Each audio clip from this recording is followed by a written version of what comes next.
Good evening, everyone. Welcome to the Research Center for Irish Studies seminar for this evening, called the Emerging Egyptian Scholars in Irish Studies.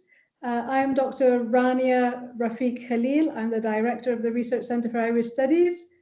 I'm very pleased that our esteemed academic scholars have accepted to join us this evening to discuss their work with us and share with audiences their perspectives on Irish studies as Egyptian scholars.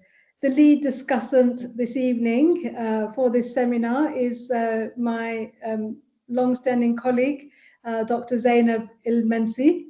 And thank you very much, Dr. Zainab, for accepting to lead on this seminar and facilitate it.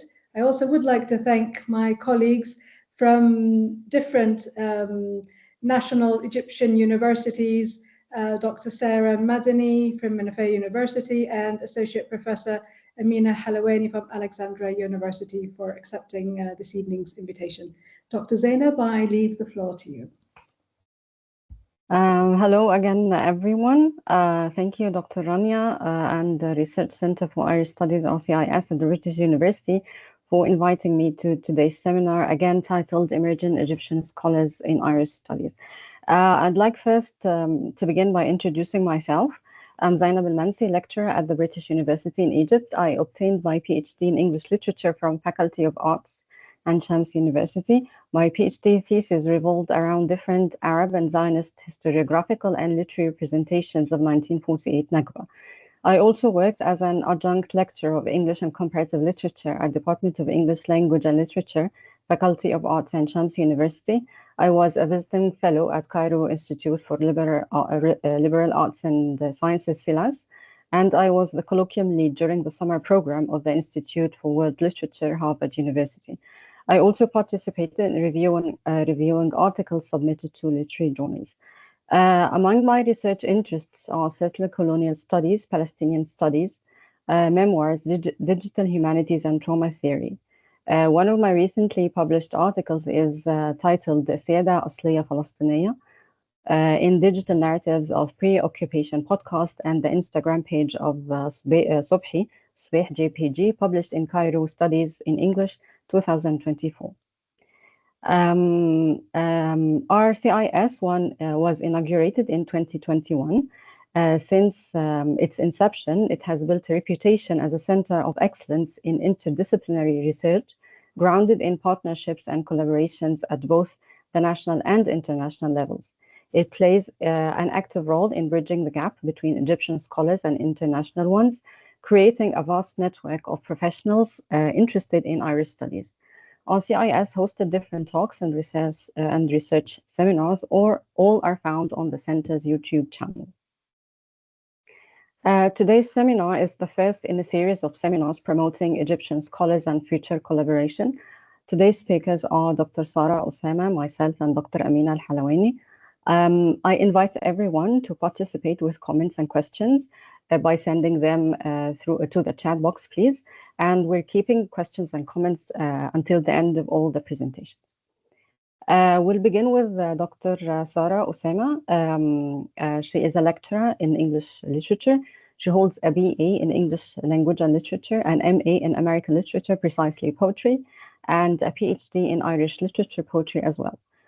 She is recognized as an associate trainer certified by the International Board of Certified Trainers, IBCT, and a Microsoft certified educator. Dr. Sara's work is titled The American Connection, a Transnational Influence in Modern and Contemporary Irish Poetry. Dr. Sara, the floor is yours. You have 15 minutes, please. Thank you so much, Dr. Zainab, and I would like to thank all of you for being here today. And I would like to extend my appreciation and thanks to Dr. Rania Khalil and Dr. Zainab El-Mensi for giving me their chance and to give a presentation about my PhD dissertation. So my PhD dissertation is entitled The American Connection, a Transnational Influence in Modern and Contemporary Irish Poetry. So why Irish poetry? and in particular, its transnational connection to its American counterpart? Well, my choice of Irish poetry is due to a couple of reasons. First, because of Ireland's rich history and culture, which introduces you to complex issues that tickle the whole world, like colonization, rebellion, civil war, partition, famine, language, and cultural presentation. I'm so sorry for giving me 1 minute to open my PowerPoint. There is a problem in this one.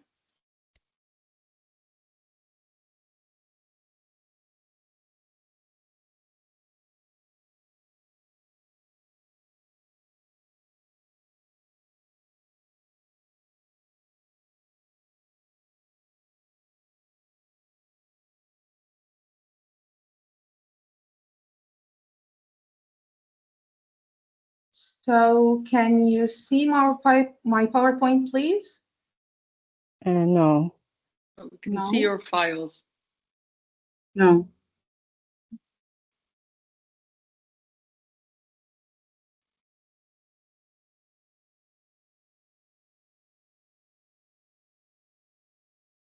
Okay, I think there is a problem in it. I'm so sorry.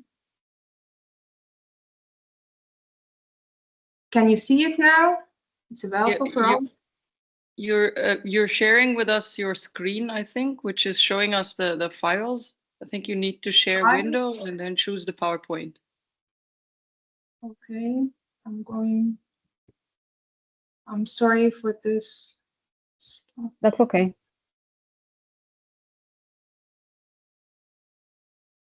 Yes, I got it. You think it's fine now? Is everything's fine? We only see the files. Okay, I'm so sorry for that. That's okay.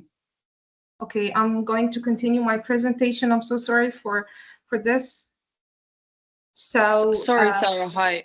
Just try to unshare and then start the share again and just choose the option like window, like open the presentation first on your computer. Yes, I have opened it. And then okay, now on the Teams, sort of like don't share, like cancel the share. Yes. Okay. And then share again. Fine. With choosing the window and then the window of your presentation, the PowerPoint window.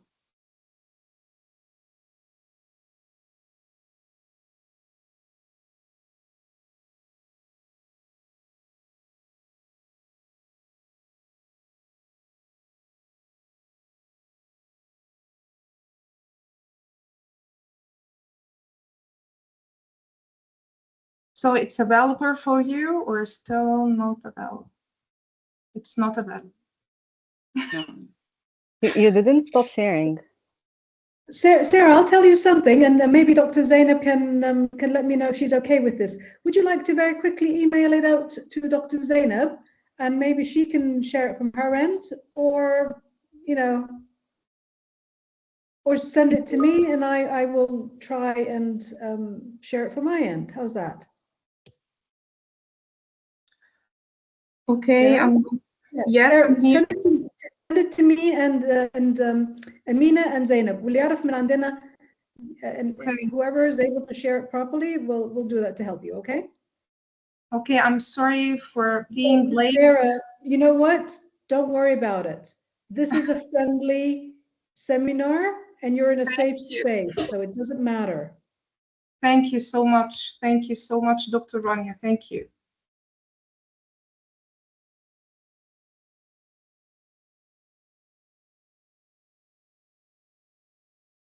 So I'm going to send it to Dr. Zainab now.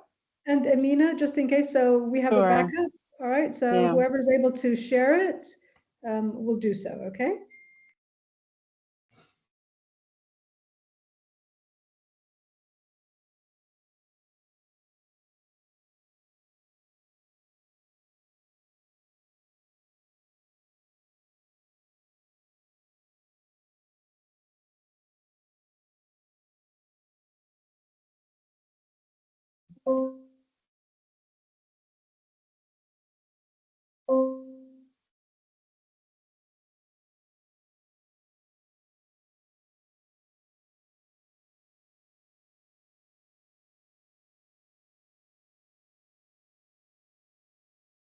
Dr. Sar, just let me know when you're done sending.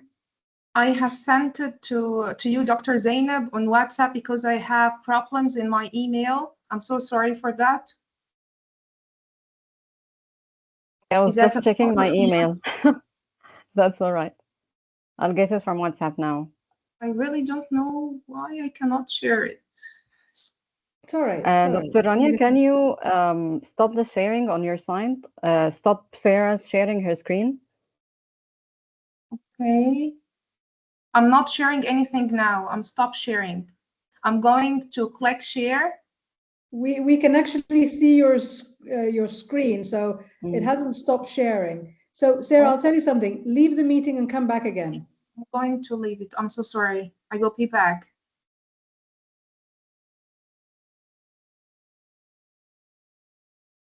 Okay, now Zainab, can you try sharing her PowerPoint if that's okay with you? Yes, sure. And thank you so much, both of you, for being so kind and helping her. That's okay. Okay, so let's see. It's normal.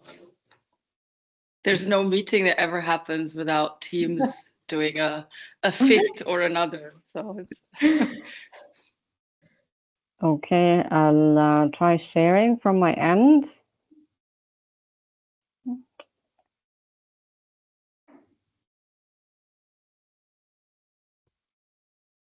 Please tell me that you can see it now. Can you see it now? Yes. Yes, Hooray! finally, Hooray, hooray, hooray. It's a suicidal mission. I'm so sorry for being late. That's okay. Okay.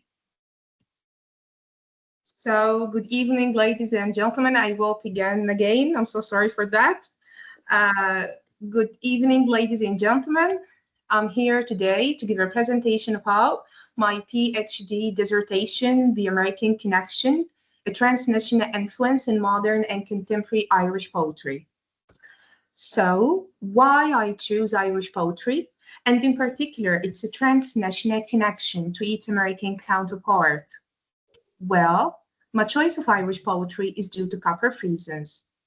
First, because of Ireland's rich history and culture, which introduces you to complex issues that tickle the whole world like colonization, rebellion, civil war, partition, famine, language, and cultural preservation. Second, Irish literature at best is viewed as a minor in Egyptian English departments, but it generally taught and studied as English literary canon. I have thus been drawn gradually to the distinctiveness of this rich body of culture and literature. In my PhD dissertation, I focused on the mutual connection between modern and contemporary Irish and American poetry, a connection fostered by the waves of migration and travel across the Atlantic by successive Irish poets to and from the United States, settling, studying, connecting, and as such being influenced by the American culture, leading them to their eventual assimilation into Irish Americans.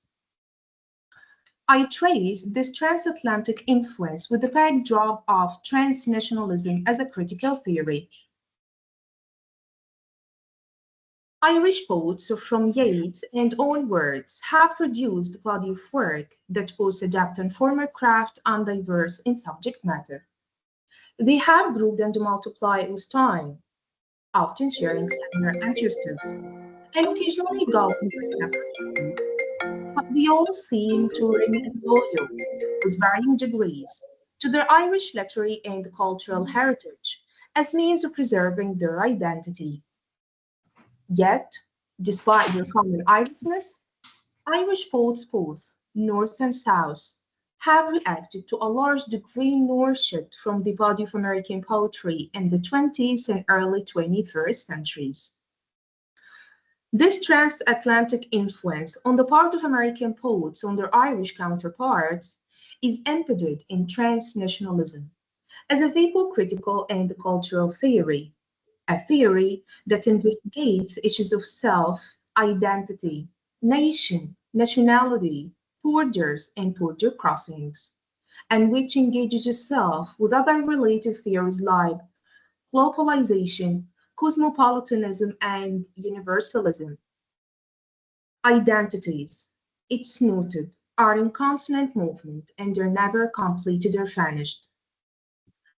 The study of transnationalism shows a raised awareness of the fluidity of national borders, and one of its main arguments is that rather than being bound and defined by state and national borders, they are connected across such borders. Transnationalism thus disposes the idea that national borders define and delimit people's identifications, and emphasizes how they relate across and beyond borders to other people, places, and cultures.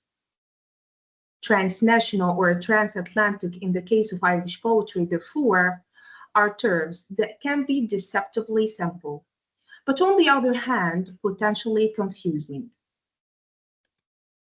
Reviewing recent critical writing on the subject of transnational or transatlantic politics, particularly when focused on the impact of American poets on their Irish counterparts, uncovered both overlaps and points of divergence between works. So, here we are faced with two questions that seems to overshadow most of the critical work carried out in this area. Does Irish American poetry genre of literature? For instance, does Irish poetry become Irish American when significantly inflected by American themes? Or it's merely the case that we apply an Irish American literary critical framework to better understand writing, which engendered by this high-handed way of thinking of culture and literature? All these questions is focused on my PhD dissertation as based on. So, as such, my PhD dissertation is divided in the following chapters. Chapter 1, Transnational Theory, Border Crossings Encounters. Chapter 2, The Beginnings, Yeats and His Proteges. Chapter 3, Mid and Late Modernists, the Irish Americans. Chapter 4, The Contemporaries, Transnationalism Accomplished. So I will begin with the transnational theory, the first chapter, the border crossing encounters. This chapter lies the theoretical foundation of transnationalism, with a specific reference to transatlantic encounters between Ireland and the US. It investigates issues of fluid identities that are in constant movement and they're never completed or finished.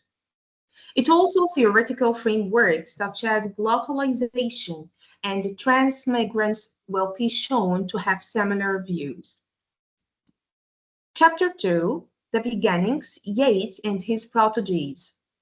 This chapter explores the initial transnational influence of American poets like Whitman and Ezra Pound on W.P. Yeats. Also explores how Louis MacNeice felt the influence of T.S. Eliot and W.H. Auden. In this chapter, the influences of poets, Irish and American poets, are revealed, which are in many ways mutual. Through much evidence, it was confirmed that colonialism doesn't subdue literary philosophers, but rather it's a gateway to evoking many ideas and creativity that result in distinguished and influential poets who carry the trust of poetry forward.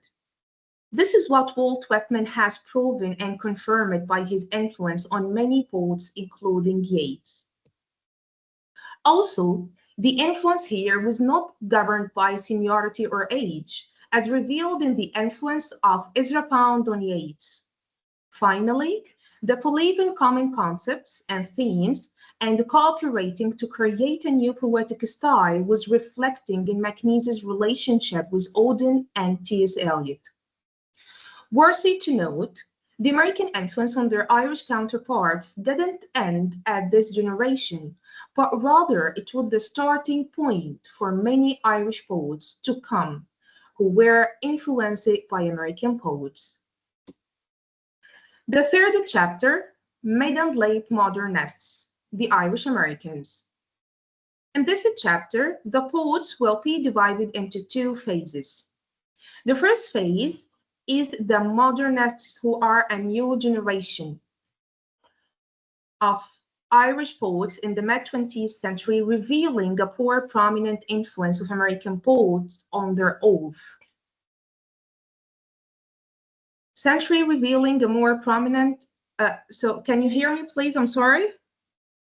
Yes. Yeah. Yes, yes. Is the slide available for all of you? Yes, yeah.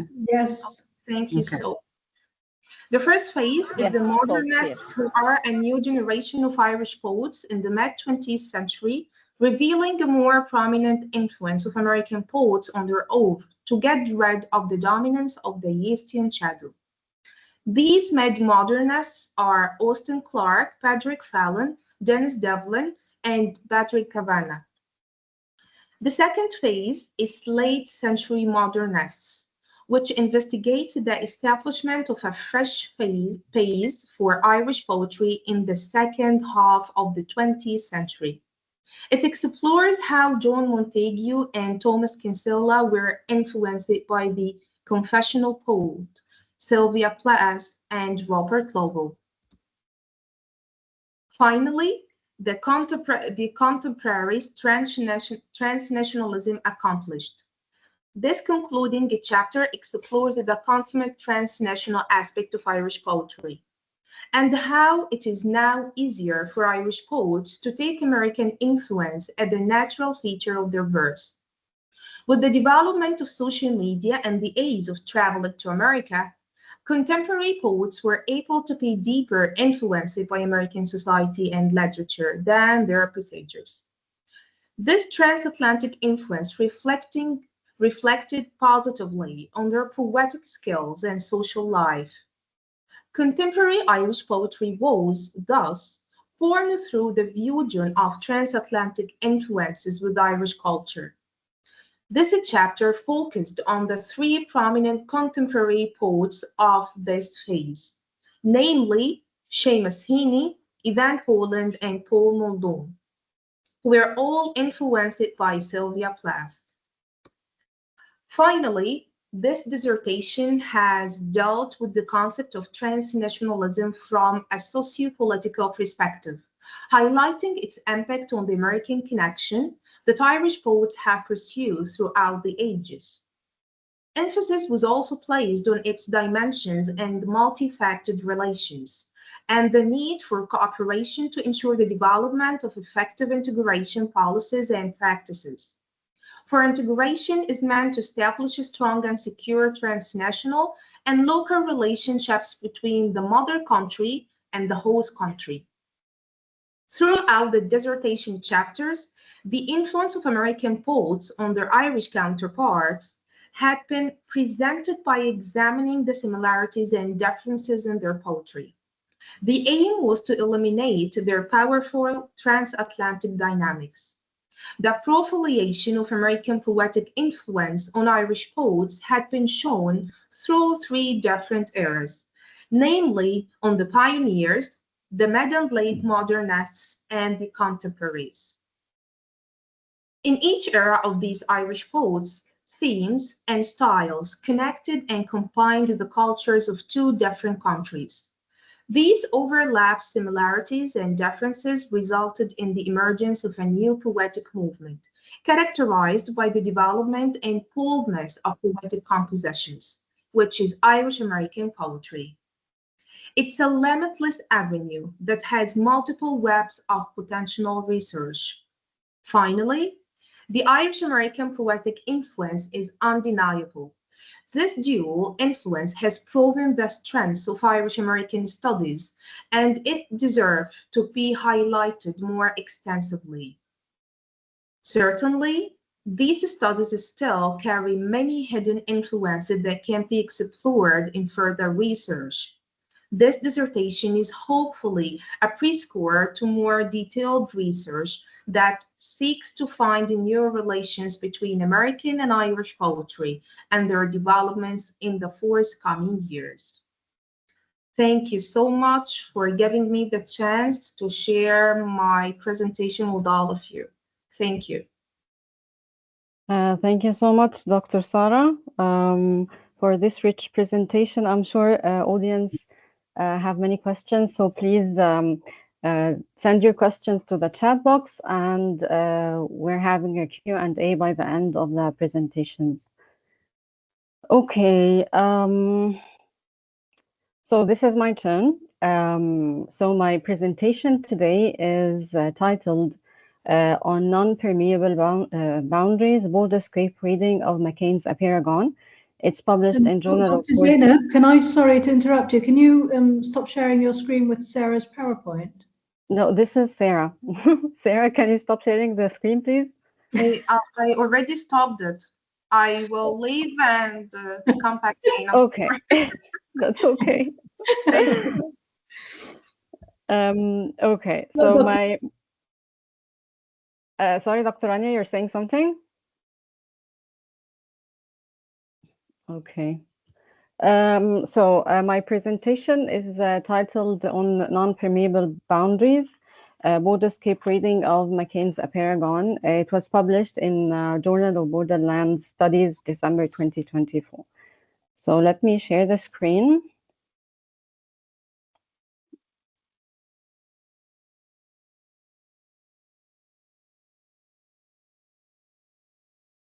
Okay. Can everyone see my presentation? Yes. Yes. Okay. Yeah. Okay, so let's begin. I'll time myself. Okay.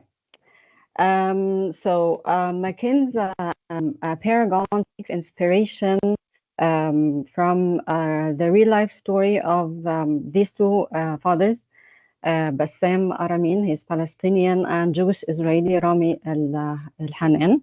The novel is set in 2016 in Al-Quds, Jerusalem. The novel depicts the stories of these two bereaved fathers who lost their daughters Abir in 2007 and Smadar in 1997. These two fathers together join effort, united in grief, and they roam the world, propagating for peace and sharing one land through a project called Combatants for Peace. This is closely related to McCain's Over because McCain's Over is mainly about communication, empathy, and redemption. All of these are the bordering themes that are further explored in the narrative. So my conceptual framework, briefly, I'm reading the novel from a border theory and border aesthetics perspective. Border theory went through a procedural shift from borders as fixed territorial markers to bordering as a process. I'm interested in both of them, but I'm more interested in bordering as a process. The physical and imagined spaces in which all aspects of the bordering process are connected up. We're giving the neologism borderscape, and from here comes the title of my presentation. As I said, McCain represented the stories of the two fathers, and by representing their stories, McCain renders the two sides, Palestinian and Israeli, visible. A related question to the politics of invisibility and by extension inclusion exclusion here is what paradoxes can problematize simple perceptions of making visible. And central question to my paper and the presentation today is what are the consequences of a Palestinian debordering process vis-a-vis an Israeli one as presented in the narrative? So discussing these questions, my premise is that McCain's debordering process, as represented in the narrative, actually buttresses the Zionist diversified aggressive practices towards the Palestinians and insinuates a proliferation of violence against them to secure in the end an Israeli peaceful existence. In this part, I'm discussing the B/ordering process Bassam is subjugated to and compare it to bordering process Rami actively takes part in. So drawing on Brown and Grisham's perception that Palestinian bodies are politically inscribed and shaped by settler colonial practices, the first example of a politically inscribed body is Bassam's. Bassam was incarcerated for 7 years at the age of 17 due to throwing hand grenades at Israeli jeeps, which by the way fizzled out and didn't hurt anyone. Being boarded in an incarceration specialty, Bassam's body gains further significance constituting, and I'm quoting Smith and Swanson, Palestinian territory with porous and political borders. Interrogating him, the Israeli prison guards, who are seen as border crossers, begin their version of B/ordering process by securing an inert position of Bassem's body through tying him to a chair and hooding him. Bassem is bordered, B/ordered, inside the darkness of the hood. Thus, the guard's violent action could only be anticipated to the end of securing violence's coercive ends.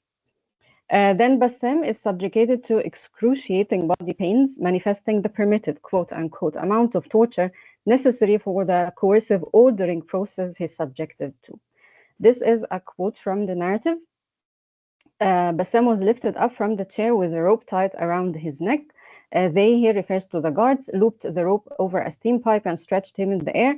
He took a blow to his kidneys, stomach, and groin. He was thumped several times in the side of his head until he collapsed. He then woke up in the cell. His testicles were swollen and he couldn't move. What this quote portrays is a clear bodily territory violation, not mere crossing, of permeable Palestinian microscale border. Here, Palestinian corporeal outer body is split open, pushing Bassem to cross the boundary between health and ailment after receiving blows to his vital organs, thus rendering him dysfunctional in the end. What Bassem goes through here is a manifestation of Israeli biopower that is going to be compared with necropower. So bordering, B/ordering, debordering Bassem is further extended to his epistemological perception. What Bassem experiences in prison is a systematic plan to eventually cross his intellectual border, resulting in what I call epistemological incarceration. This tactic of crossing the intellectual border of Palestinian political prisoners is a common practice by the Zionist entity, as Nashef points out. Bassem in the narrative belonged to Fatah faction and was imprisoned for resisting the Zionist settler colonialism of his land. Thus, altering his thoughts was part and parcel of the peace process, quote unquote, as advocated in the narrative. Szymanski says that the borders can redefine the identity of the crosser. Indeed, Bassem's initial identity as a Palestinian terrorist, quote unquote, has been altered to a pacified Palestinian who lacks political agency.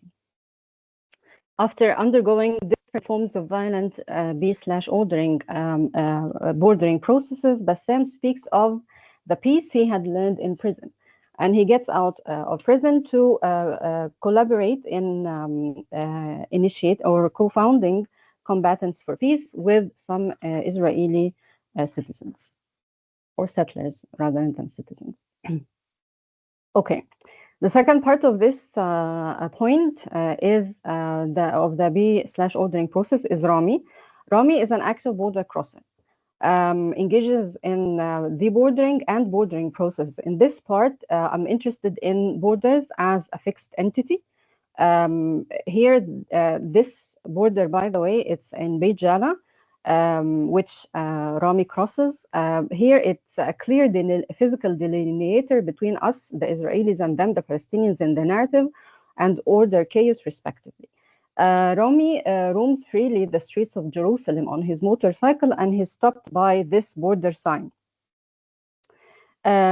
This border sign supposedly is in Area A, which is a Palestinian territorial hegemony, quote unquote, exclusively controlled by Palestinian Authority. But as you can see here from this picture, there is no border guard to effectively implement the Palestinian Border Authority and give or grant or deny Rami's crossing. Though border crossing is positively conceived to elevate borders and create bridges in Simel's perception, here crossing only serves as an exercise of colonial hegemonic power over the Palestinians.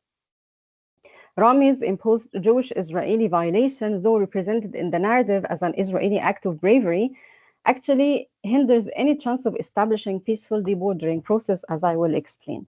Rami, when he crosses, he finds three boys. He never attempts to contact them at all, though he knows Arabic. These are three Palestinian boys. These are bordered, but out of order. It is true that by Rami crossing to the other side, he renders them visible, but such visibility is actually disempowering. These Palestinians, who are significantly children, are indeed controlled by Rami's watchful gaze and the Zionists' Orientalist depiction of them. Creating alterities, the lead of the three boys has dark feet, I'm beginning from here, dark feet, white soles, a long scar on the back of his calf. Rami observes that his muscles, that the muscles of his neck tighten. The boy grins and showing an expanse of white teeth. The play on black and white colors here is obvious, with allusion to insanity due to the boy's unjustified and illogical grin. A sprinkle of wild animal qualities emphasized by the expansive white teeth evoke danger and unpredictability, further likens the boy to wild animals. It is quite surprising and alarming that a narrative propagating for dialogue and understanding between the Palestinian and Israeli sides would follow the settler colonial discourse, of which settlers freely use zoological terms to describe the natives, as Fanon previously pointed out. In this part, Rami borders these boys only without enforcing any settler colonial ordering process, an action implied to be regretful later in the narrative.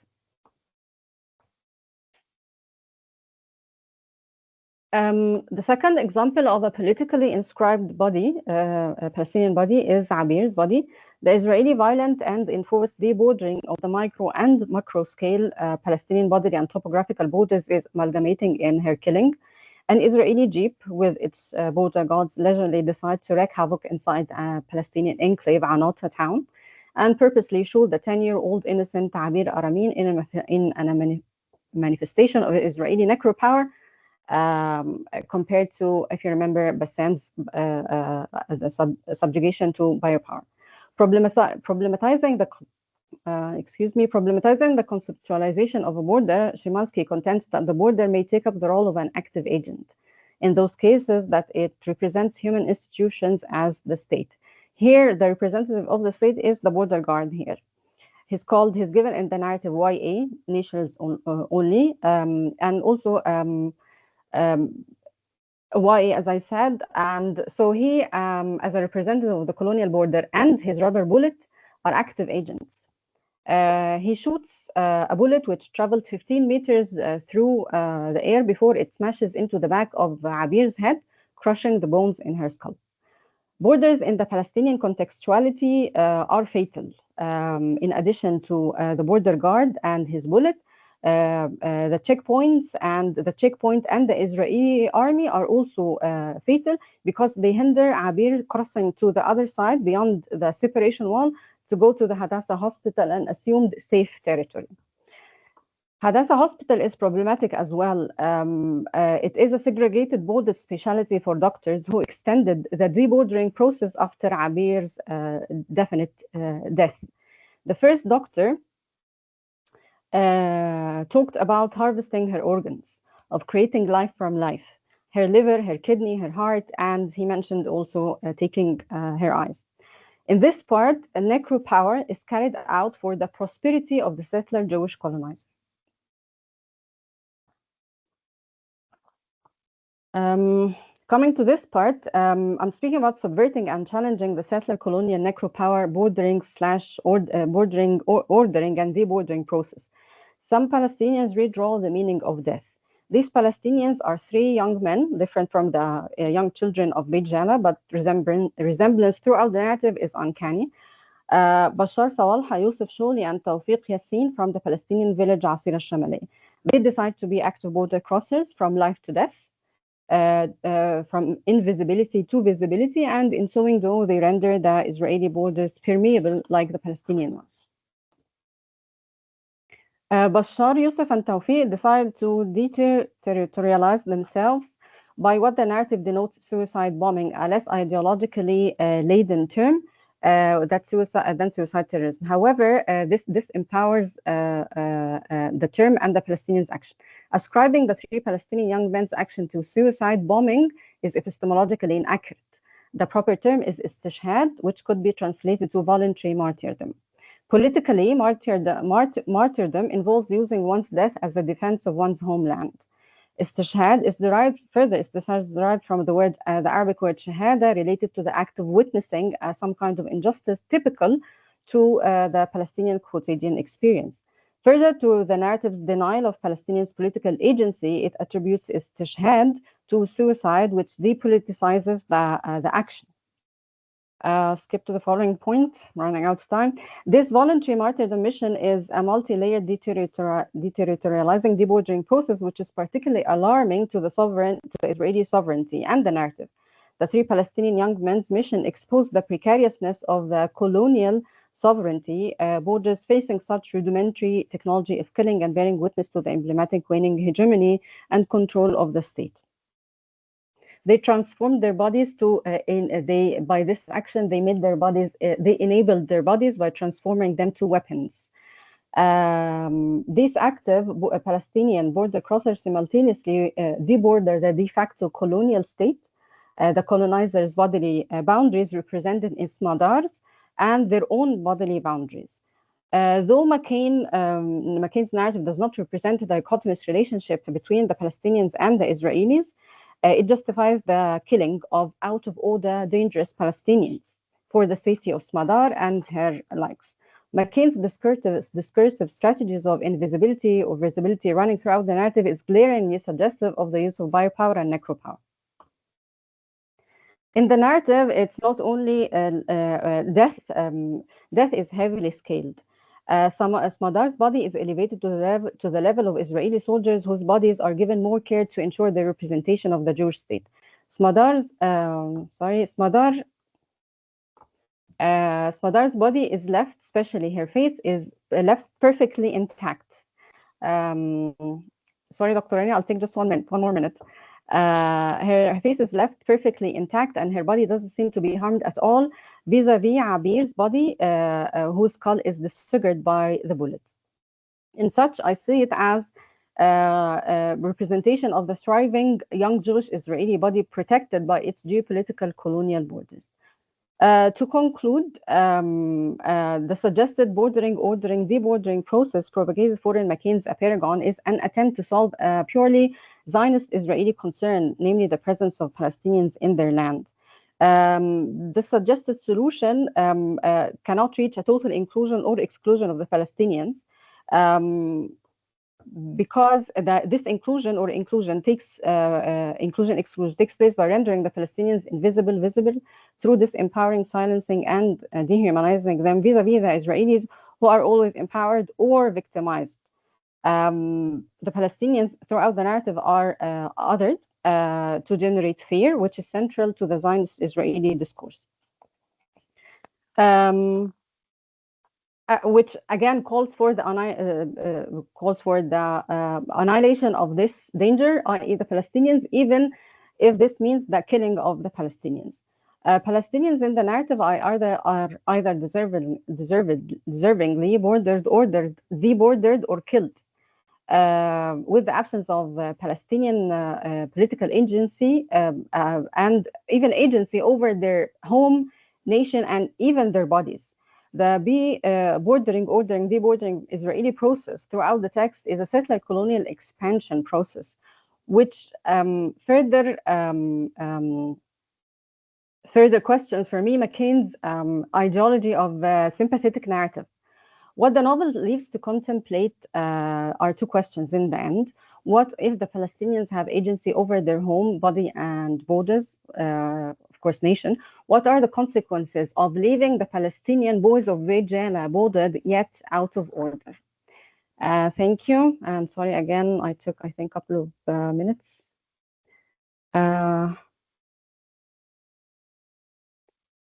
Okay. Now it's time for Dr. Amina's presentation. So she's an associate professor of English and comparative literature at the Department of English Language and Literature at Faculty of Arts, Alexandria University. Al-Halawani pursued her PhD in comparative literature under the Erasmus Mundus Joint Doctorate Program, Cultural Studies in Literary Interzones. Her thesis focused on revolution and performativity in Anglo-Irish and Egyptian theaters in the second half of the 20th century. In 2022, Al-Halawaini was a postdoctoral research fellow at the ICI Berlin Institute for Cultural Inquiry. Her research project, titled Vignette of Homes in the Making Towards a Theory of Home Between Practices and Effect. Al-Halawaini has several publications in the fields of theater, comparative literature, and global South studies, and is the author of the book Staging Revolutions on the Many Faces of Modernism Performing Politics in Irish and Egyptian Theatre, Routledge 2024, and she's presenting this book today. Some of her research interests include performance studies, global modernism, theatre of the absurd, trauma, and memory.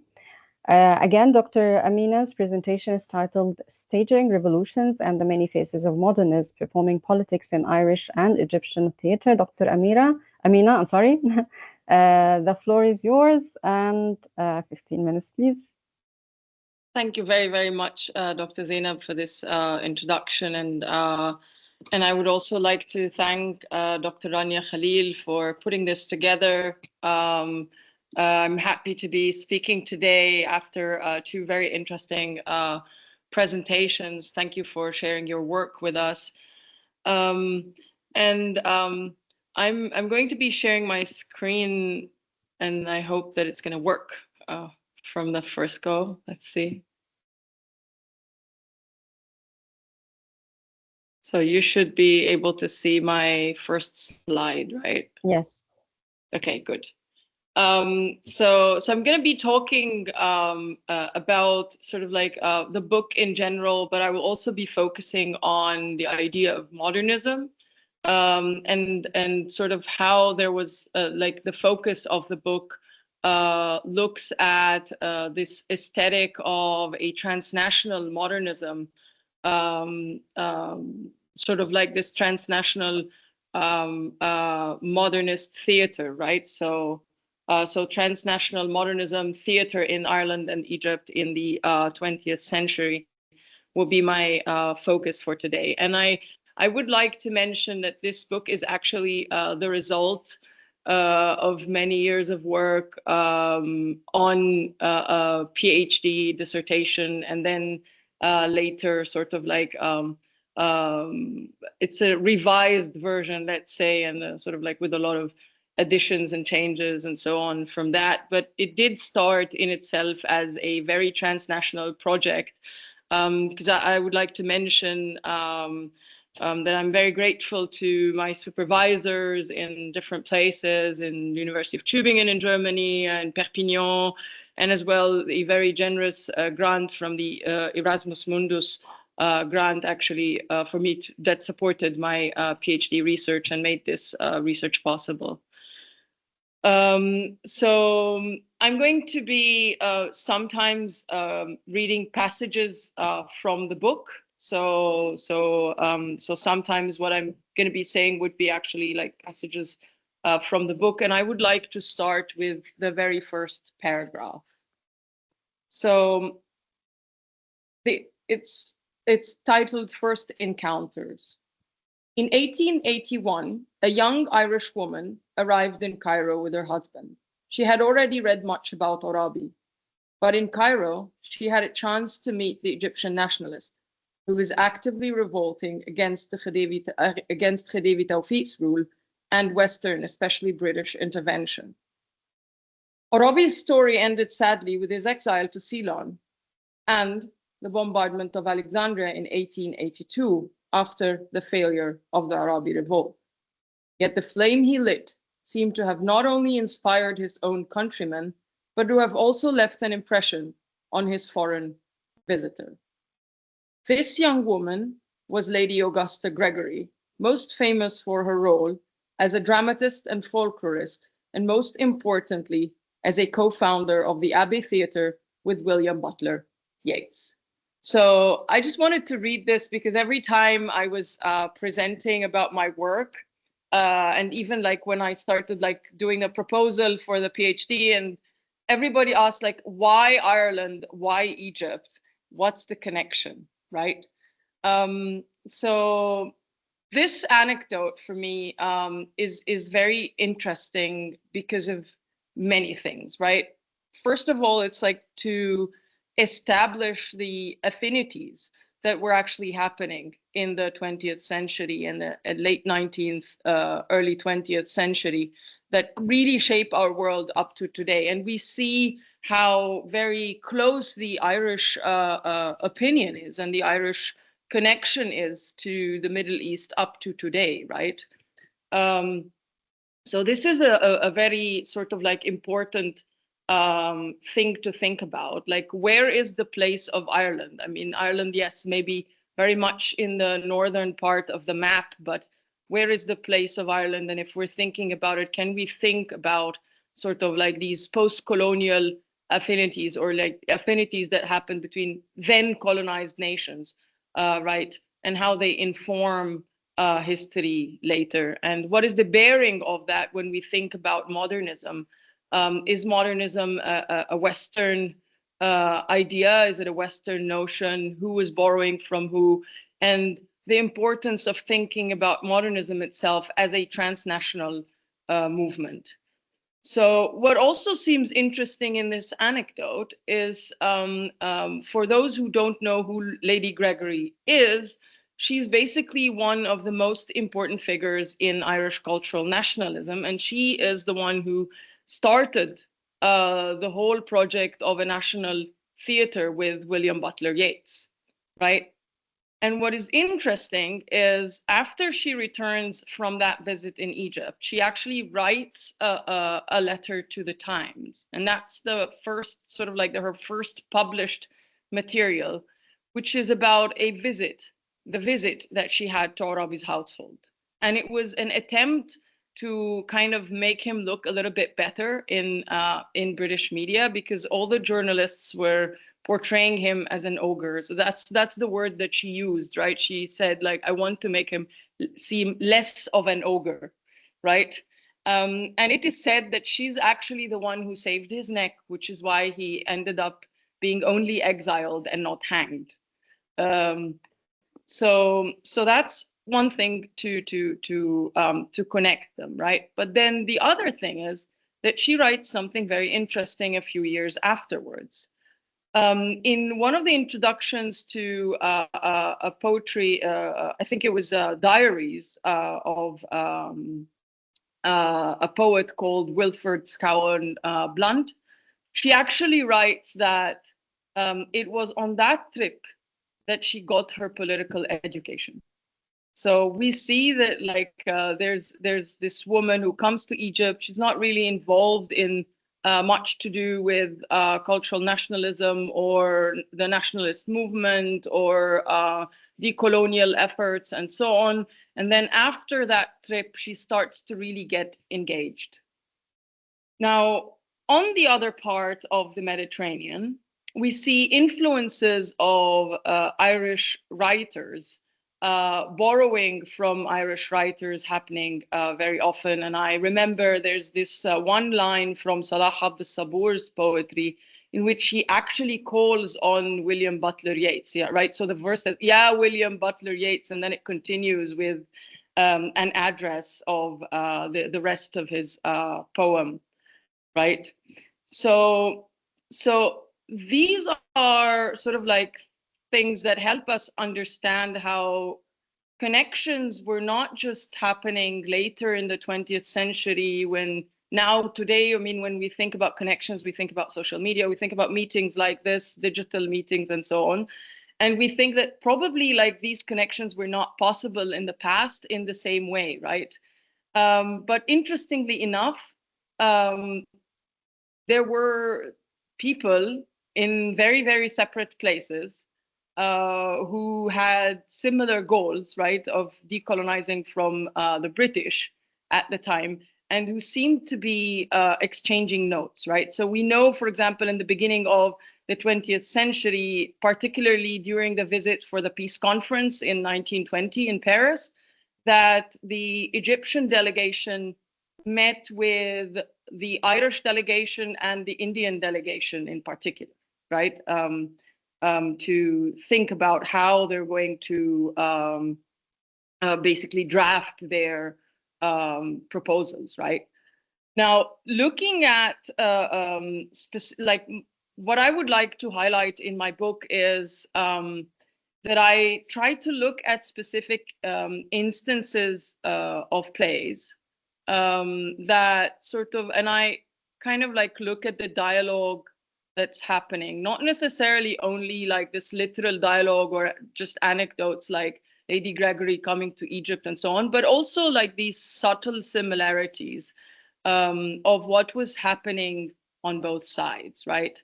So I use performance theory to look at several plays, a selection of plays from both sides. And I start to compare post-1952 Egyptian theater to Irish theater of the same period. So we're talking about the second half of the 20th century.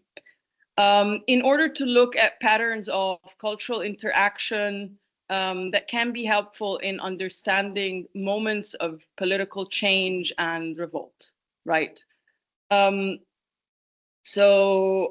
choice of Ireland for me was very strategic because what I was interested in doing basically was to compare the two trends, right, or the two theatrical domains. But when you start to look at it, you find that Irish literature and especially Irish theater has had massive scholarly attention, whereas apart from Egypt and the Arab world, on the world stage, Egyptian theater did not have that much attention. With the exception of maybe when it was on in the 60s, when things were happening, this is the golden age of Egyptian theater. So people were traveling around, there were reviews about it and so on. And then things kind of like got quite quiet at our end, right? So there's not like, it's not sort of very much famous at other parts, in other parts of the world. So I start to look at Irish theater and its sort of experimental trends, which was always something that marked Irish theater from its very beginning, with W.B. Yeats, John Synge, Sean O'Casey, but all the way to Beckett, which is sort of like for me like the starting point of my case studies. Brian Friel, Marina Carr, Christina Reed, Frank McGuinness, of course, and so on. And then to look at how these plays resonated with or were somehow similar in their treatment of whether current events or frustrations or renegotiations of identity at the time. On the other end of the Mediterranean. So I was looking at Egyptian theater in the 1960s, particularly Tawfiq Hakim, Yusuf Idris, Salah Abd Sabur, and Mikhail Roman. So what this helps us to do is when you put those two theatrical traditions vis-a-vis each other, each of them really sheds light on the other. And then we come up with new modes of understanding, or that's at least what I hope the book presents, right? New modes of understanding modernist theater practices, especially in post-colonial contexts. So in this endeavor, the Irish paradigm, like I said, stands out as a not only a very rich theatrical tradition, but also a clear manifesto of the long and hard struggle against British rule, and followed by another long and hard struggle for unity within Ireland. Now, I'm not trying at all to sort of like efface differences or say that like, look, it's exactly the same thing. No, no, no, not at all. So both the Irish and the Egyptian cases, I know and I declare very clearly that they're very distinct in their histories and cultures. But the effort is rather to to also showcase those differences, but to look at the modes in which writers tried to innovate, right? Or tried to basically, as my title suggests, stage revolutions. And Dr. Amina, you have 2 minutes. Okay, so the main questions here is how can we look at theater as a dynamic, sort of like presenting a dynamic mode of global modernism? That's one thing. How it engages with these new modes of writing, putting the audience in the center, negotiating with the audience, right? And also the decolonial sort of dimension of that kind of writing.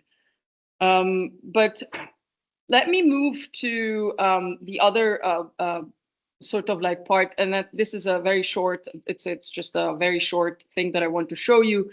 Is that how I designed the book is basically it's an introduction, and then I have 4 chapters. And these chapters, the first one really maps the histories, both the theatrical history, but also the political history of both nations. And then that was the hardest to write, because where do you start, right? So it's a chapter that really makes shifts between the two geographies at important major events and moments in history. And I sort of include a timeline of major events in the book to help the reader be able to follow the sequence and look at like the how things were really happening almost at the same times. At some point, it was only like a 5-year difference here and there, for example. And then I present 3 chapters, which I think work in a way, in the same way that a revolution works, right?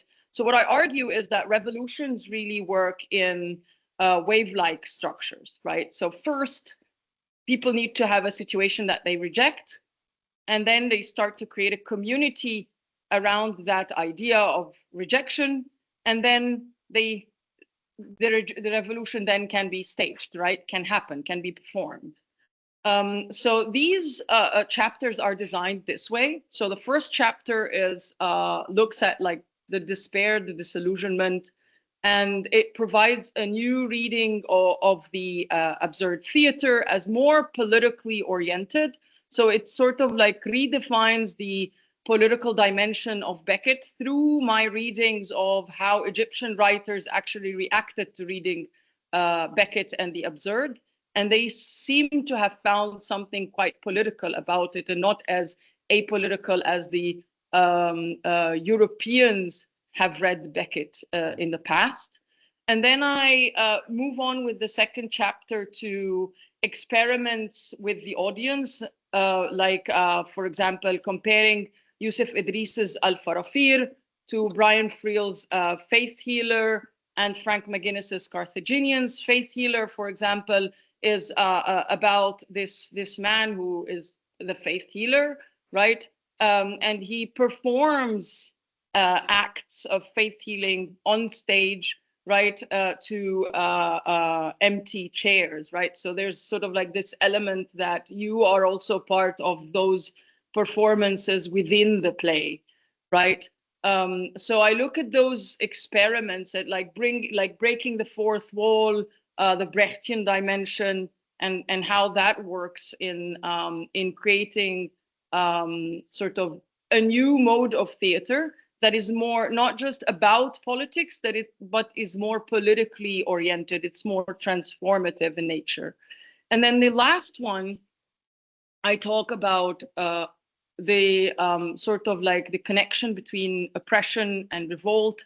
These plays are a lot more powerful, and you see there sort of that we are with Christina Reed's. Did you hear the one about the Irishman? We're on the verge of sort of like the rejection is going to almost beget action.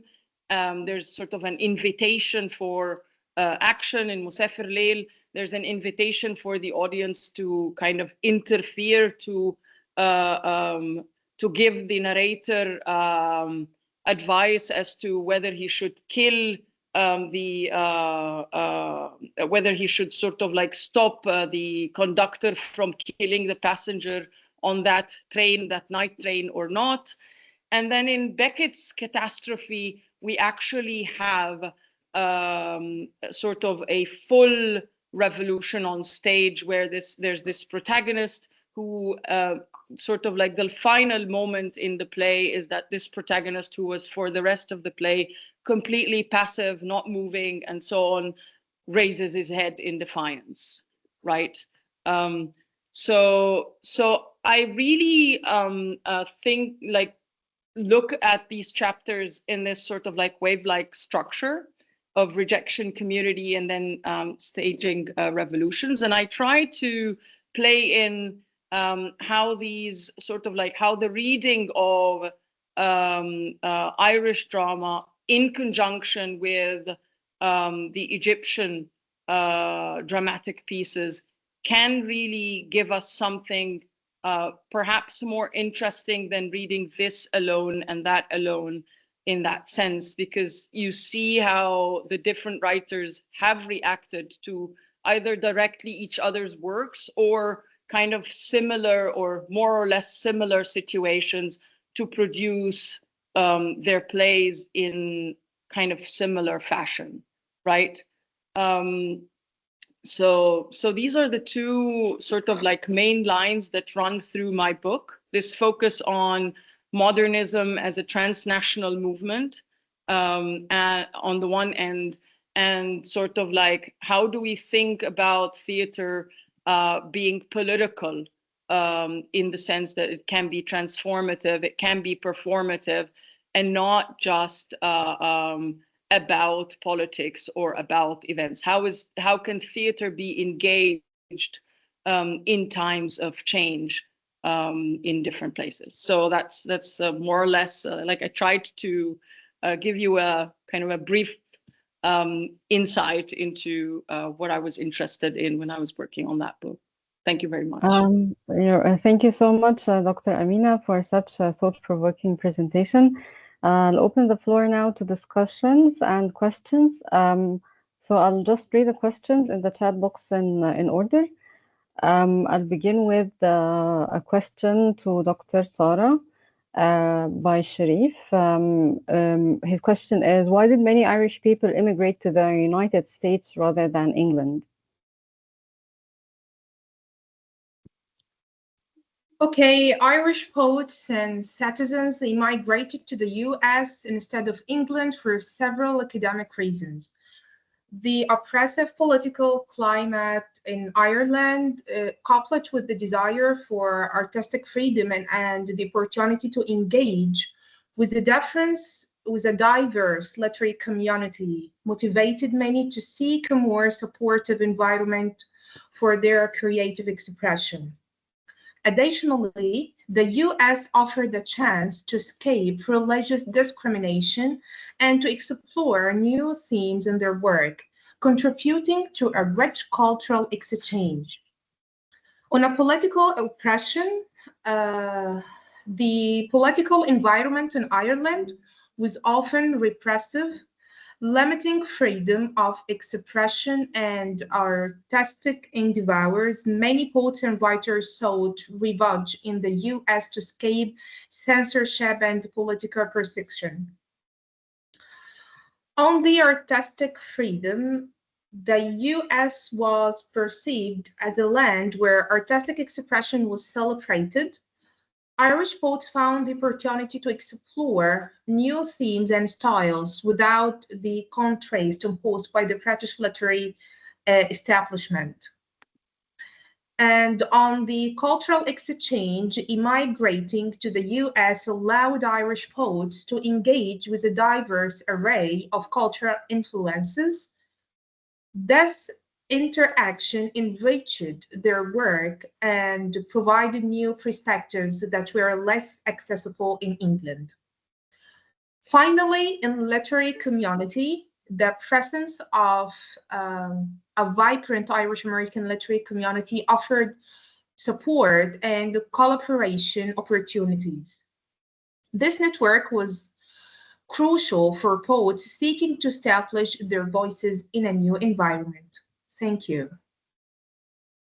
Thank you, Dr. Sarah. We have another question from Dr. Nancy. She says, thank you for this wonderful presentation. She asks about some of the similarities between American and Irish poetry. Yes, well, American and Irish poetry share themes of identity, cultural heritage, and the immigrant experience. Post traditions often explore personal and collective histories, utilizing rich imagery and emotional depths to convey the complexities of life and belonging. About cultural heritage and identity, post-American and Irish poetry often reflect a deep connection to cultural roots and heritage. And poets from post traditions explore themes of national identity, often grappling with the complexities of their cultural backgrounds. Also, the influence of historical events such as colonization and migration shapes the poetic expressions in post cultures. In the imagery and symbolism, rich imagery is the landmark and hallmark of post-American and Irish poetry, with nature frequently serving as a backdrop for deeper emotional and philosophical explorations. Symbolism plays a crucial role, with poets using specific symbols to convey broader themes of struggle, hope, and resilience. Post traditions utilize local landscapes and cultural samples to create a sense of place and identity. On emotional depths and personal experience, personal narratives and emotional depths are central to the poetry of post-American and Irish poets. Themes of loss, longing, and nostalgia are prevalent, often reflecting the poet's own experiences or the collective memory of their communities. Also, the exploration of personal and communal trauma is a common thread, allowing for a shared understanding of human experiences. Finally, the Go on, sorry. Okay, I'm sorry. I'm sorry for just being... try to make the answers a bit short because we have only 15 minutes for questions to all of us. Thank you so much. That's enough. Okay.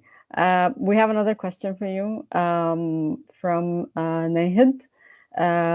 She thanks you for the presentation and wants to ask about the theme of ethnic identity and if you have discussed some poems in your dissertation related to that. Yes, of course. The theme of ethnic identity in Yeats's poetry is interactively woven through his interactions with contemporaries like Ezra Pound and Whitman, both of whom significantly influenced his artistic development and thematic concerns. Pound encouraged Yeats to embrace the rich tapestries of Irish folklore and methodology, which is evident in poems such as The Stolen Child and The Lake Easily of Inspire. Thank you. Okay, I have a question for you, Dr. Sarah. In the middle late modernists, how far the Irish identity was assimilated in the works of these Irish poets influenced by the American culture? Would you please repeat your question? I'm so sorry. That's okay. How far the Irish identity by Irish poets of the middle late modernists, how far their identity was assimilated after being, influenced by this American culture?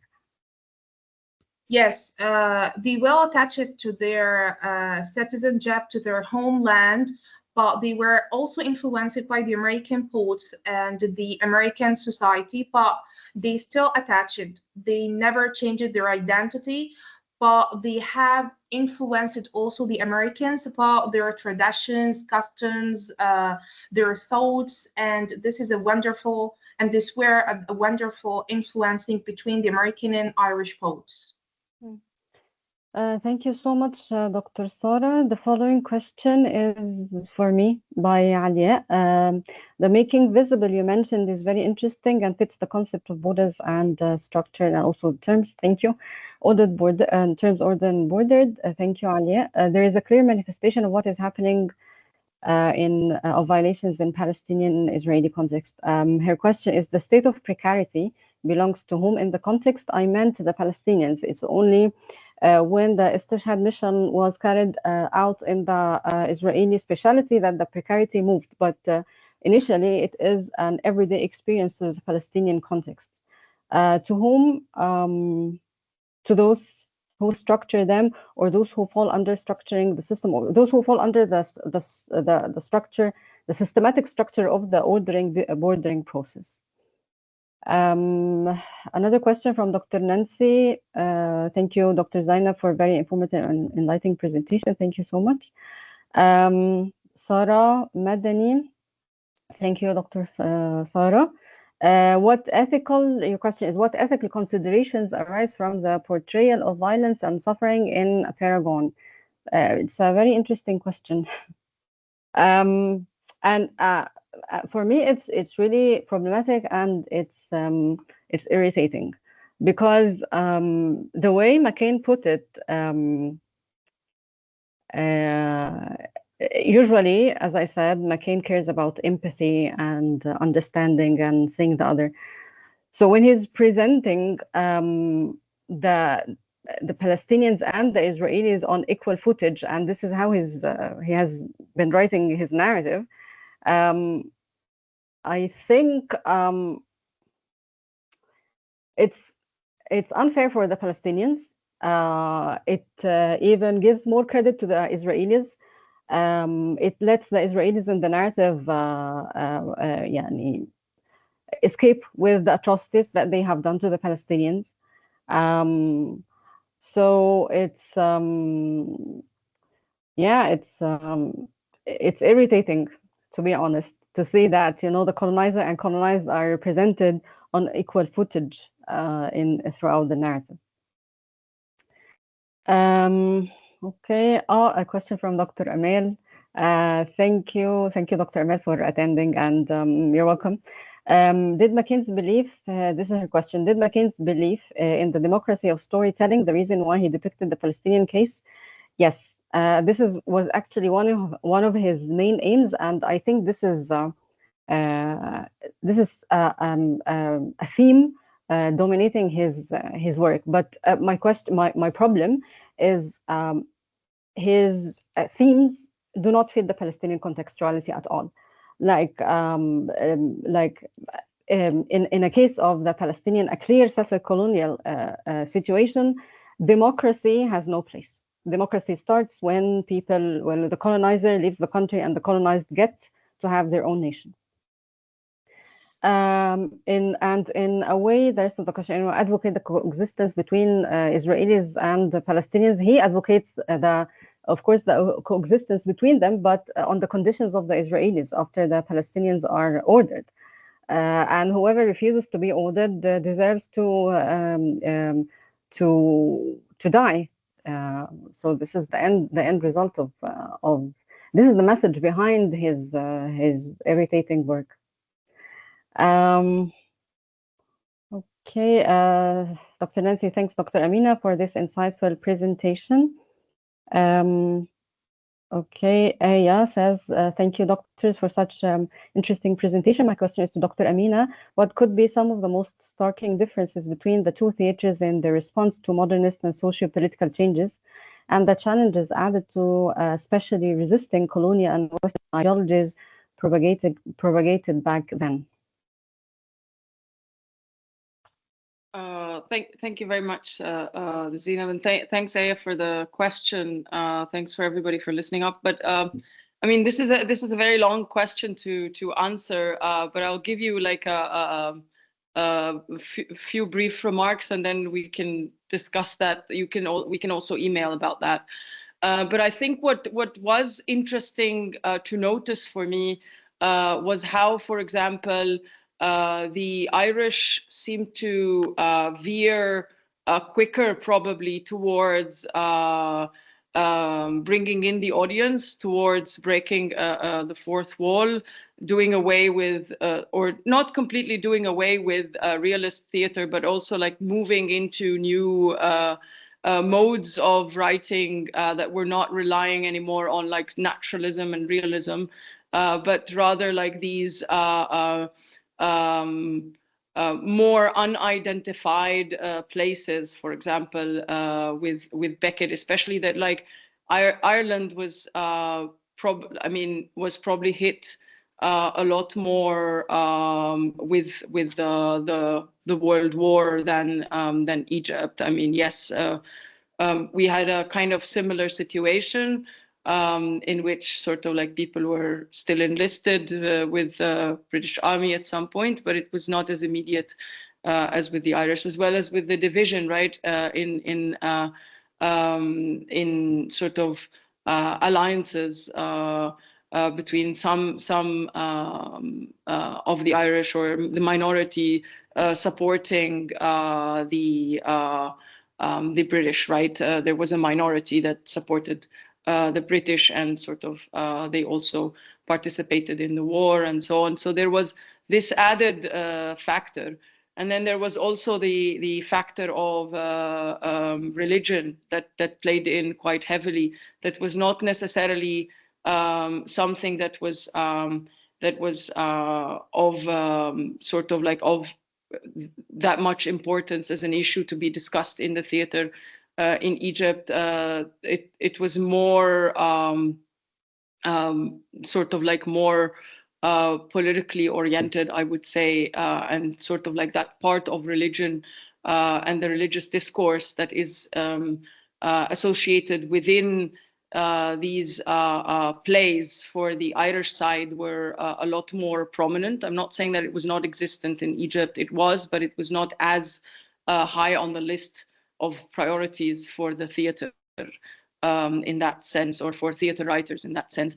But there were also similar things like questions of language. Maybe it was in a different way, because like in Ireland, for example, you have like these questions of language that are completely associated with the colonists sort of trying to efface the Gaelic language. So these questions of like whether we should write in Gaelic or we should write in English, and if we write in English, what problem does that create, and so on, right? But on the Arabic side, or on the Egyptian side, we had similar questions. Not that Arabic was being effaced, but we had questions of sort of like sort of al-asala or al-mu'asra. Should we be contemporary, and should we borrow from the West, or is that sort of like hybridity going to create a sort of a threat to the original culture? Should we go back to our roots? And then there's the question like, are the roots Arabic, or are the roots Pharaonic, or are they both? And so there's all these questions were taking place in different forms, but definitely I would say that maybe the differences are differences in specific events and contexts, but I would say that the similarities in the aesthetics of the theater were a lot more than the differences. At least that's how I felt about it. Yeah. Thank you, Dr. Amina. We have another question for you from Dr. Aman Mazhar. She thanks you for such stimulating presentation. Her question is, how do you respond to the belief that some critics hold that Beckett is more European than Irish? Well, of course, thank you very much, Dr. Amel, for being there. You're always a great support for all of us, I think. And that's a really, really brilliant question that I love, right? Because one of the things to think about is who, like, Beckett, who is classifying Beckett and from which perspective? And I think that this positionality of not only the writer, but also the scholar, like where does the lens come from, is very important. And I think one of the, I'm very fond of anecdotes, so I'm just going to throw in another anecdote that I also like very much and that I mention a lot. And it's from an interview for Beckett with a French journalist. And the French journalist asks him, "Vous êtes anglais, Monsieur Beckett?" And his response is not, "I'm Irish," not, "I'm not English," but he says, "Au contraire." So whatever you define English is, it's the opposite, right? And that for me is very interesting because in a way it sort of places him as sort of like the periphery vis-a-vis the center, if you think about the English being sort of the hegemonic culture, despite the fact that he also wrote in English at some point, and his choice in writing in French was almost sort of like a rebellion on that, right? So there is an element to Beckett that is extremely Irish. We know that Beckett spent a lot of time with James Joyce. He worked with James Joyce actually. We know that Beckett was in Dublin as a child or an early teenager when the Easter Rising happened. So he has, there's a lot of Irishness there, I think, and especially the sense of humor. If you look at the religious sort of comments that are very prominent in his plays, every now and then you find things that are extremely specifically Irish in their concern. One more thing maybe to add is when Beckett actually wrote Waiting for Godot, he wrote it in French. I mean, we all know that. But when he translated it, he did not translate the specific places in France that he mentions into unknown places in anywhere else. Like, they're not fictional places, the translations, and they're not in England, but he rather chooses to mention Connemara. So that also choice as a translator, I think, gives away a certain way in which perhaps maybe Beckett would like us to read Beckett. I don't know. Okay, thank you, Dr. Sora. Amina, sorry, another question for you is from Michael Samir. Thank you, all doctors.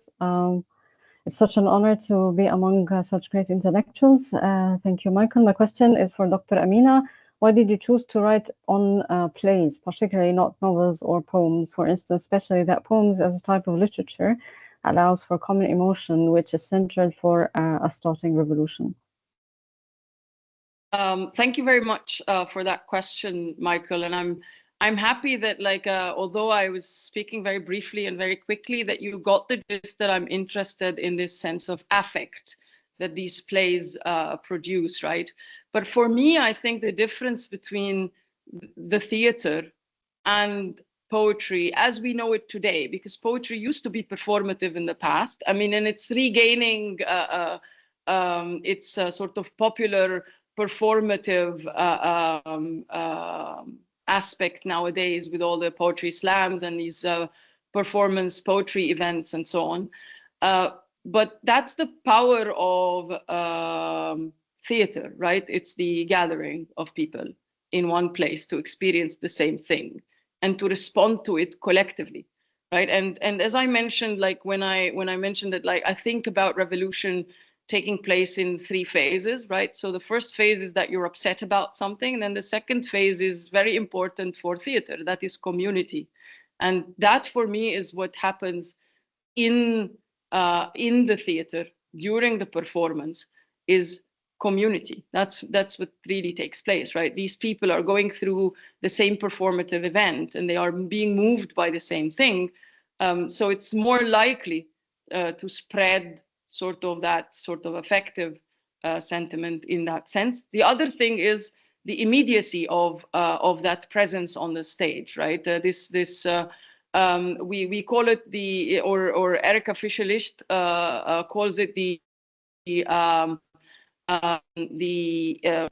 feedback loop that happens between actors and audiences, where, for example, and you see it all the time in the theater, right? That no two performances are exactly the same, basically because the audiences sometimes react differently. So that immediate presence, also bodily presence of the actors in the same place with the spectators, makes a lot of difference, I think. So it's that sort of like, I think the power lies in the transformative power of performance that I try to illustrate in the book, and I try to argue for in the book. Thank you very much for that question. Thank you so much, Dr. Amina. Last question is from Dr. Sara. She thanks you, Dr. Amina. And her question, how have audiences in both cultures, Egypt and Ireland, responded to the revolutionary themes in these plays? And what does this reveal about the role of theatre in social change? Again, another very big question, and I think like we're short on time, but I'm talking about two kinds of revolutions here, right? So there are revolutions that have to do with politics, but also revolutions that have to do with the theater itself, in order to change the audience's sort of experience of life, and sort of to transform the audiences in a way. So a lot of these plays were quite shocking, and I think the most important example is sort of Beckett's first premiere. People called it revolting, and they left after Act 1 in Paris. They were still not trained to experience absurdist theater. Now we are trained, we see it as something that is just very, very usual to watch, right? So they were like, this is a play in which nothing happens, right? So they wait for the second act, nothing happens. So a lot of them leave, for example. And it was not the first instance in which people actually leave the theater. I think there were two instances in Ireland where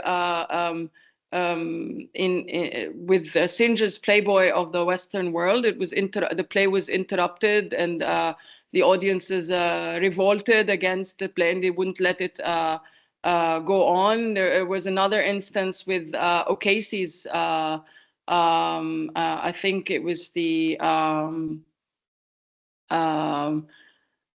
was it the Plough? I'm going to remember which play it is, but it was sort of like, again, the audiences stopping the play in the middle. They were like not happy with how the events of the Civil War and the nationalist movement were being portrayed. So they actually like interrupt the event, and they have to bring the police to put things back into order. And Yeats gives a famous speech in which he accuses the audience of embarrassing themselves for a second time while witnessing genius, right? So it was not always an easy process. Yeah. Thank you so much, Dr. Sara. The Plough and the Stars. Yes, thank you, Dr. Ahmed. So I'll stop this part for the Q&A for now. I have a question, but I'll postpone it. And sorry, Abdel Ilah, if we have time, we'll answer the questions by the end of the presentation. Now, this part is for the three of us, the three speakers, to look at what we have all presented and see perhaps points of future, chances of future collaboration, points of commonalities. I'll have some just a few points, and then I'll leave the floor to Dr. Sara and Amina. from our presentations, I noticed that Dr. Amin and Sarah talked about transnationalism, and I talked about border crossing, which is border crossing is part of transnationalism, and how for example, the common points, similarities or differences between the Irish state and the Egyptian one, especially when it comes to resisting the colonizer, or as Dr. Sarah mentioned, in the context of the Irish people resisting colonization. Perhaps also there is this idea of fluidity when it comes to tackling national borders or transnationalism. Yeah, this is what I can think of. Yeah, and perhaps Dr. Amina and Sarah can add something, but in like 1 minute or two.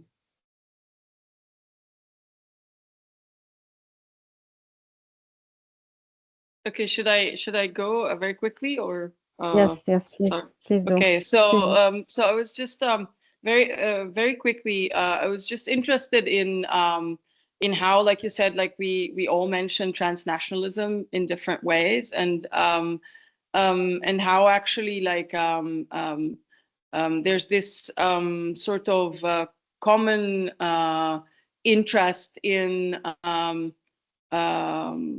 so these spaces, these off-centered spaces, let's call them, that speak to each other, right? And I think that it's the text that you presented about is quite interesting in how it's sort of a look onto the conflict in the Middle East from the lens of someone who is not there, but from the lens of someone who actually understands what settler colonialism is. And I wonder, and I was wondering, even like when you were talking about sort of that he kind of like gives equal footing to the characters. I was wondering about how influenced he is by the Irish experience in his treatment of both sides in a way, or yeah. So I mean, you don't have to respond to that, but I was just like, yeah. To be honest, when I first started to read the novel, before reading the novel, I had expectations, especially that he's Irish. He has a history of political history of colonialism, and he kind of understands how things are when it is in a settler colonial context or colonial context. I'm not sure how far his political background has influenced him while writing the novel. But what I can see clearly from the novel is that he's really influenced by the new historian narratives, precisely Benny Morris, in which that and there is, I'm quoting Benny Morris, he's always quoting this: "Would you make omelette without making your hands dirty?" So throughout the narrative, he's justifying the killing just for the greater good. And for me, it was shocking, especially that, again, he's Irish. So I don't have perhaps an answer to your question, but yeah, I thought of this throughout reading the narrative and making my analysis. And yeah, so Dr. Sarah, do you want to add something? Yes, I think that there's a lot of commonalities between our papers. Firstly, borders and identity. All papers explore how borders shape identity, focusing on the Israel-Palestinian conflict, Irish transnationalism, and the political statistics of Irish and Egyptian theater. Secondly, post-colonial perspectives. Each paper addresses colonial legacies and identity struggles, quoting narratives of oppression and examining cultural responses in poetry and theater. Thirdly, cultural exchange. The importance of cultural exchange is highlighted with discussions on influences between Palestinian experiences, American poetry on Irish writers, and the interplay of Irish and Egyptian theatrical traditions. Finally, art in political discourse. All papers emphasizes art as a medium for political expression, analyzing narratives, poetry, and theater as platforms for engagement and critique. Thank you. Thank you so much again, Drs. Amina and Dr. Sarah for these thought-provoking presentations and your insight. Last thing before I leave the floor to Dr. Rania is that our CIS will host Professor Tahrir Hamdi. She's Professor of Decolonial Studies at Arab Open University, Jordan. She's on the editorial board of several prestigious journals and has published widely on resistance literature. I'm sure it's going to be a memorable talk. Dr. Rania, please just tell us about the dates. And thank you, everyone. Thank you again, Dr. Rania and RCIS and the audience for attending. Well, thank you very much to all three of you as presenters and also Dr. Zainab as lead discussant. I'm thrilled that we were able to put this seminar together and that each one of you got an opportunity to promote your work and talk about it. This will be uploaded on the Research Center's of Irish Studies YouTube channel and circulated to a number of international associations, as well as to the department representatives from the English departments across national Egyptian universities. I think it's important for me to support my colleagues and highlight their work and put the spotlight on such dedicated academic researchers who are outstanding in their fields and who want to make an impact. I'm grateful to all three of you for making time for this evening. With the next seminar that's coming up, I did have a surprise for you, but since Zainab wanted to talk about it, we have Professor Layla Galel who will be the lead discussant for the next seminar.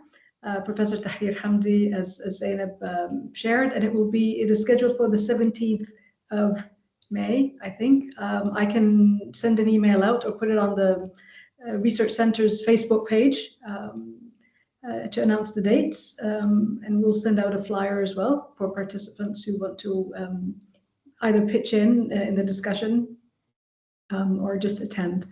Thank you very much, everyone. I know it's the weekend. Your valued time is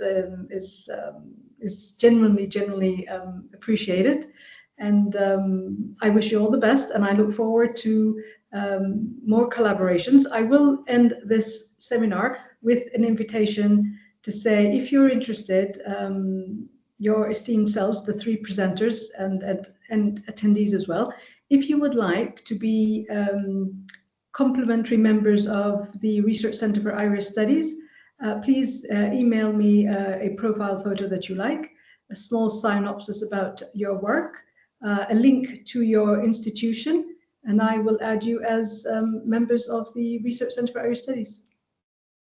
Right? You've already made a significant contribution. Some of you also attended with us our conferences. So we'd like to put the spotlight on you further, so anyone who accesses our page can see who's working on Irish studies and would be able to know that these are the emerging scholars. Thank you very much and have a good night. Thank you. Good night, everyone. Thank you. Thank you very much. Thank you, Dr. Zainab, Dr. Rania, and Dr. Sarah. Thank you very much for this, and thanks for the audience for attending till the end. Thank you. Thank you. Thank you so much. Thank you. Thank you. Bye. Bye.